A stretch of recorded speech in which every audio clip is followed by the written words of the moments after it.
What happens when one of Hollywood's most respected actors sits across from a talk show host who thinks he can play gotcha journalism, only to get completely dismantled on live television?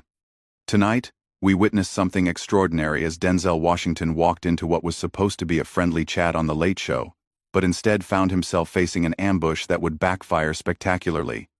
Before we dive into this incredible clash, make sure you hit that subscribe button and drop a comment below because you're about to witness one of the most intense late-night moments ever captured on camera. The stage was set like any other evening at The Late Show with Stephen Colbert. The familiar blue backdrop, the perfectly positioned cameras, and an audience expecting their usual dose of liberal comedy mixed with softball celebrity interviews.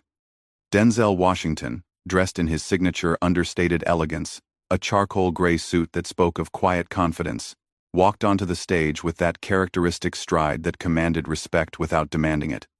The audience erupted in applause, genuinely excited to see the two-time Academy Award winner.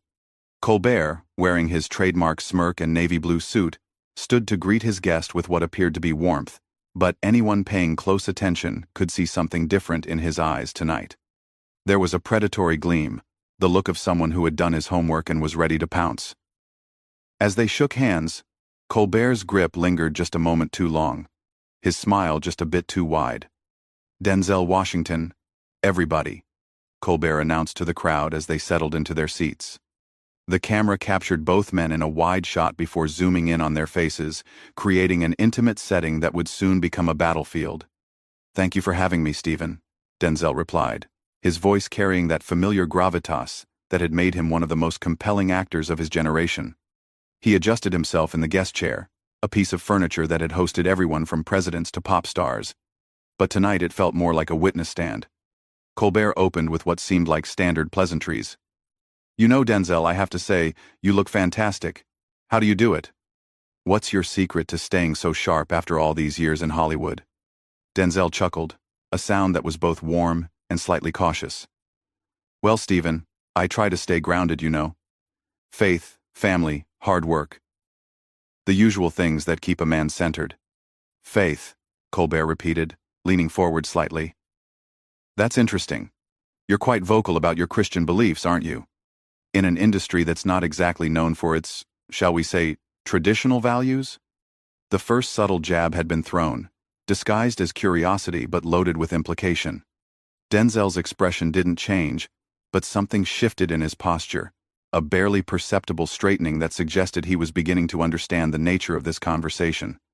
"I am who I am, Stephen. My faith isn't something I hide or apologize for. It's what grounds me, what gives me purpose beyond just entertaining people." Of course," Colbert nodded, his tone still conversational but with an edge creeping in. "But don't you think there's a certain contradiction there? I mean, you've made millions playing characters who engage in violence, who kill people on screen. How do you reconcile that with your Christian values?" The question hung in the air like smoke from a fired gun. The audience, sensing the shift in tone, grew quieter. This wasn't the light-hearted celebrity chat they had expected.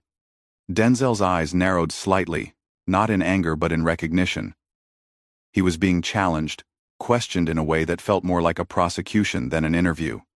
"Stephen, I think you're confusing the messenger with the message," Denzel replied, his voice steady, but with a new intensity. "I'm an actor. I tell stories. Some of those stories involve conflict, violence, moral complexity. That doesn't make me those characters any more than you playing a conservative pundit on Comedy Central made you actually conservative." Colbert's smile faltered for just a moment, a crack in his carefully constructed persona. The reference to his old Colbert Report character was a direct hit, a reminder that he too had made his career playing roles that weren't necessarily reflective of his true self. "That's different though, isn't it?" Colbert pressed on, his voice taking on a more aggressive tone. "I was doing satire, commentary.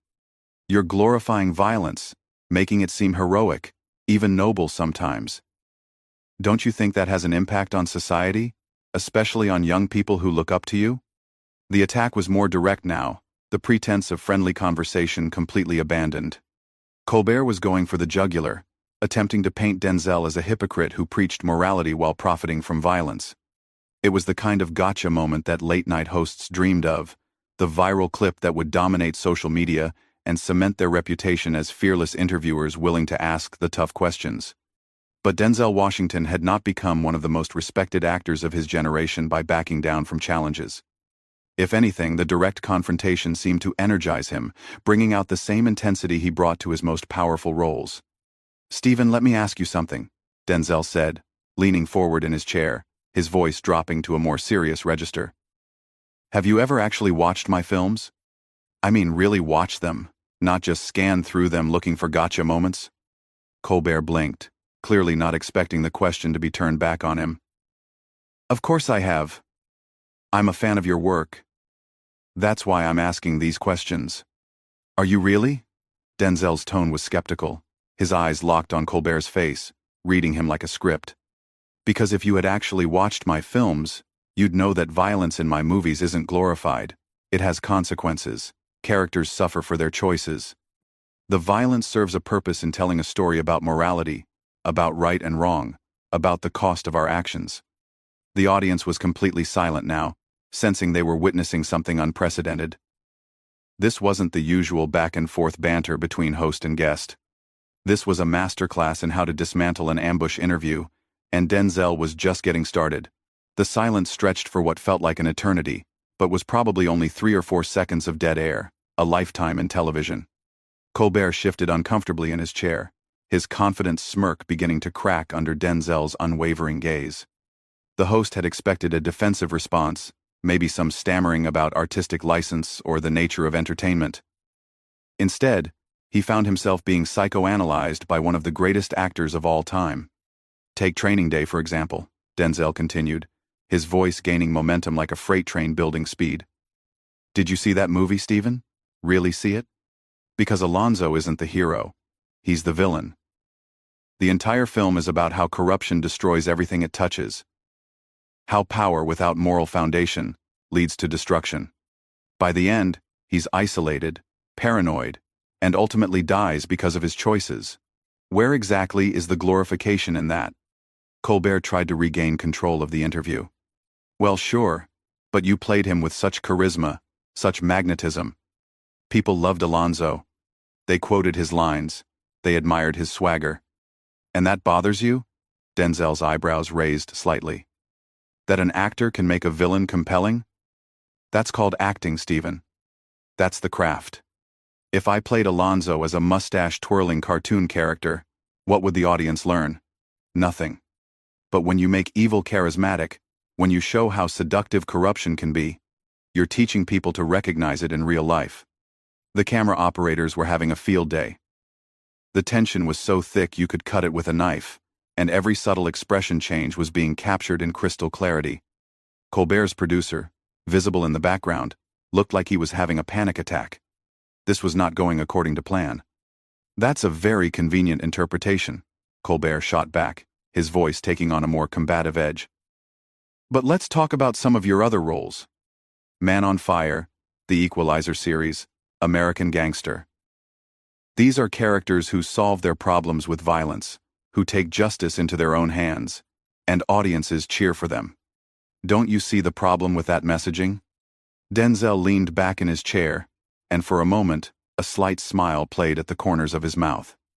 Not a friendly smile, but the kind of smile a chess master might give when his opponent has just walked into a trap.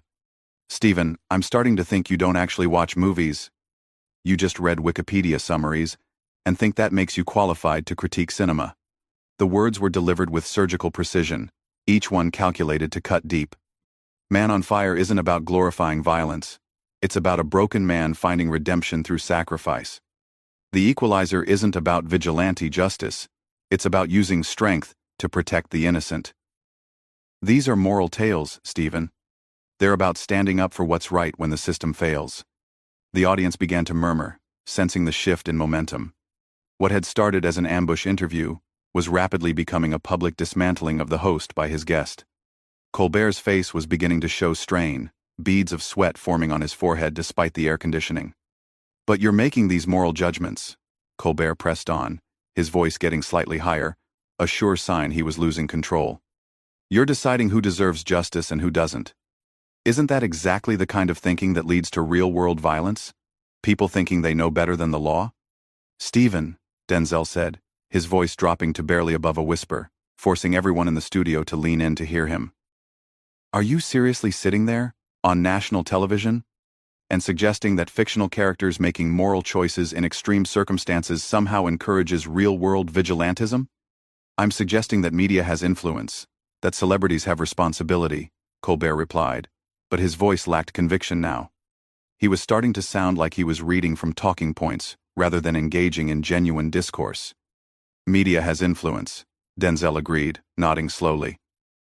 Which brings me to an interesting point. What influence do you think you're having right now? You invited me here under the pretense of a friendly interview, but instead you're trying to ambush me with accusations disguised as questions. You're trying to paint me as some kind of hypocrite for the entertainment of your audience. What message does that send, Stephen? The question landed like a haymaker. Colbert's mouth opened and closed like a fish out of water. The host who made his living asking pointed questions suddenly found himself on the receiving end of an inquiry he couldn't deflect or joke away. I'm doing my job, Colbert stammered. I'm asking the tough questions that people want answered. Are you? Denzel's voice remained calm, but there was steel underneath it now. Or are you performing? Are you creating controversy for ratings? Because from where I'm sitting, it looks like you came into this interview with an agenda. You wanted to create a moment, didn't you? You wanted to be the guy who took down Denzel Washington. The accuracy of the observation was written all over Colbert's face. His carefully constructed plan was being dissected in real time, and he was powerless to stop it. The hunter had become the hunted, and the audience was beginning to realize it. That's not, I just think it's important to examine, Colbert began. But Denzel cut him off. To examine what, Stephen? My character? My integrity? Based on what? Movies I've made? Roles I've played? Denzel leaned forward again, his intensity filling the space between them. Let me tell you what I think needs examining. I think we need to examine a culture where a talk show host thinks it's acceptable to invite a guest onto his show and then attempt to assassinate their character for entertainment. The word assassinate hung in the air like a thunderclap. It was a strong word, chosen deliberately, and it perfectly captured what everyone in the studio was witnessing. This wasn't an interview anymore. It was an execution, but not the one Colbert had planned. The studio was so quiet you could hear the hum of the cameras. Colbert sat frozen, his trademark wit completely abandoned, faced with an opponent who had not only anticipated his attack, but had turned it into a masterclass on media manipulation and personal integrity. The host's carefully planned ambush had not just failed, it had backfired spectacularly, and now he was the one being exposed on his own show. Stephen, can I ask you something personal? Denzel's voice had taken on an almost conversational tone, which somehow made it even more dangerous. The sudden shift from confrontation to intimacy was disarming, like a boxer dropping his guard just before delivering a knockout punch. Sure, Colbert managed, though every instinct was probably telling him to deflect, to make a joke, to change the subject. But he was trapped now, caught between his professional obligation to continue the interview and his personal desire to escape the situation he had created. When you wake up in the morning, when you look in the mirror, are you proud of what you do for a living? The question was delivered with genuine curiosity, not malice, which made it even more devastating. Do you feel good about making a career out of tearing people down, of creating division, of turning human beings into political talking points? Colbert's face went through a series of expressions, confusion, defensiveness, and something that might have been shame. We do comedy here, we entertain people, we provide commentary on current events. Do you, though? Denzel pressed gently. Because what I'm experiencing right now doesn't feel like comedy. It doesn't feel like entertainment. It feels like you trying to destroy my reputation based on nothing more than your own political biases and your need for viral moments.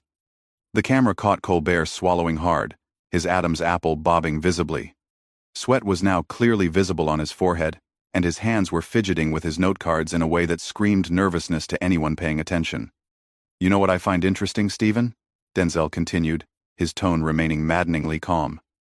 You've spent this entire interview trying to question my integrity, my values, my impact on society, but you've never once asked me about the positive work I do. You've never mentioned the Boys and Girls Club, the scholarship programs, the mentoring, the charity work. Why is that?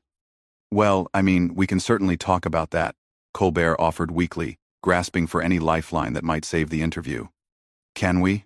Really? Denzel's skepticism was palpable. Because that wasn't in your notes, was it? That wasn't part of your plan. Your plan was to come after me, to try to make me look bad, to score points with your audience by taking down someone who doesn't share your worldview. The accuracy of this assessment was written all over Colbert's face. His mouth opened and closed several times, but no words came out. For a man who made his living with words, the silence was deafening. You know what the real tragedy is here, Stephen? Denzel asked, leaning back in his chair with the confidence of someone who had completely won the battle. You had an opportunity tonight. You had one of the most respected actors in Hollywood sitting in that chair. Someone with decades of experience. Someone who's worked with legends. Someone who could have shared incredible stories and insights.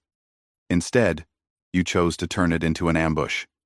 The audience was completely silent now, hanging on every word. This had become something far more significant than a late-night talk show segment. It was a teachable moment about integrity, about respect, about the difference between journalism and performance art. I came here tonight in good faith, Denzel continued, his voice carrying the weight of genuine disappointment. I came here to talk about my work, my life. Maybe share some laughs with your audience. Instead, I find myself having to defend my character against attacks based on fictional roles I've played. Do you see how absurd that is? Colbert finally found his voice, though it was noticeably weaker than when the interview began. These are legitimate questions about the responsibility of artists. Are they? Denzel's response was swift and sharp. Or are they just talking points you pulled from some progressive blog to try to make me look bad? Because, Stephen, if you really wanted to discuss the responsibility of artists, we could have had that conversation. But that would have required treating me with respect, doing actual research, and engaging in genuine dialogue rather than performing for your cameras. The devastating critique hung in the air. Colbert looked like a man who had brought a knife to a gunfight and was only now realizing how outmatched he was. His usual arsenal of jokes, deflections, and snark was completely useless against Denzel's calm, measured dismantling of his character. You want to talk about responsibility, Stephen? Let's talk about yours. You have a platform that reaches millions of people every night. You have influence. You have power. And you choose to use it to ambush guests, to create division, to score cheap political points. What message does that send? What impact does that have on our culture? The tables had been completely turned. The interrogator had become the interrogated, and Denzel was conducting a masterclass in how to expose someone's true character without losing his composure or dignity. I think, Colbert began, his voice barely above a whisper. Maybe we should take a commercial break. Should we? Denzel asked, raising an eyebrow. Or, should we finish what you started? You wanted to question my integrity, my values, my impact on society. Well, here I am, Stephen. Ask me anything you want. But this time, try asking real questions instead of accusations disguised as journalism. Colbert looked toward his producers, clearly seeking an escape from the situation he had created, but there was nowhere to run. He had started this confrontation on live television, and now he had to finish it. I apologize if you feel that my questions were unfair, Colbert offered, but even his apology sounded rehearsed and insincere. Stephen, Denzel said, his voice carrying a finality that suggested the conversation was over. I don't feel that your questions were unfair. I know they were, and so does everyone watching this right now. The question is, what are you going to do about it? The challenge was clear, and Colbert had no answer. The man who had built his career on having the last word sat speechless, completely outclassed by a guest who had turned his own show into a lesson about integrity,